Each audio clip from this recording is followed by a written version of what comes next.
अमोल मिटकरी यांनी विमान ज्या ठिकाणी क्रॅश झालं तिथं आपण त्याच दिवशी सायंकाळी गेलो होतो अशी माहिती दिली आहे। घटनेच्या दिवशी संध्याकाळी 5 वाजता तिथं घटनास्थळी गेलो असता तेथील सरपंचांनी धक्कादायक माहिती दिली असं मिटकरी म्हणाले। विमानातून कोणीतरी उडी मारण्याचा प्रयत्न करत असल्याचं त्यांनी पाहिलं होतं। त्या व्यक्तीला वाचवण्यासाठी आम्ही जात असतानाच अचानक स्फोट झाला आणि 5 जणांचा दुर्दैवी मृत्यू झाला असं सरपंचांनी सांगितलं असा दावा मिटकरी यांनी केलाय। या विधानामुळे संपूर्ण प्रकरणाला नवं वळण मिळालंय। अजित पवार यांच्या मृत्यूचं गूढ महाराष्ट्रासमोर राहू नये यात त्याचा संपूर्ण उलगडा व्हावा यासाठी आपण जिवंत असेपर्यंत लढा देणार असल्याचा ठाम संकल्प अमोल मिटकरी यांनी यावेळी केला आहे। अजित पवार यांचा घातपात झाला असेल तर त्याचा बदला घेणं ही त्यांच्यावर प्रेम करणाऱ्या प्रत्येकाची जबाबदारी असल्याचंही ते म्हणाले।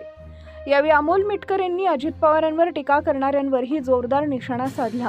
अजित पवारांबद्दल कोणी अपशब्द वापरले असतील तर त्याला ताकदीनं उत्तर देण्यात आम्ही समाधानी असून परिणामांची चिंता केल्या नसल्याचंही त्यांनी स्पष्ट केलंय। मिटकरी यांनी आणखी एक महत्त्वाची माहिती उघड करताना सांगितलंय की सध्या दाखवला जात असलेला सीसीटीव्ही फुटेज या घटनेच्या दिवशीचा नसून तब्बल 3 महिन्यांपूर्वीचा आहे। त्या दिवशी नेमकं काय घडलं, कोण उपस्थित होतं, अजित पवार कोणते कपडे घालून गेले होते, हे सगळं सत्य काळाच्या पडद्याआड जाऊ नये यासाठी प्रामाणिक प्रयत्न करण्याचं आवाहन त्यांनी केलं आहे। सुनेत्रा पवार यांच्या उपमुख्यमंत्री पदाच्या चर्चेवरही त्यांनी स्पष्टीकरण दिले। पक्षाच्या हितासाठी निर्णय घेणं महत्त्वाचं असून येत्या काही दिवसात सुनेत्रा पवार राष्ट्रवादी काँग्रेस पक्षाच्या राष्ट्रीय अध्यक्षपदी विराजमान होतील असा दावा त्यांनी केलाय।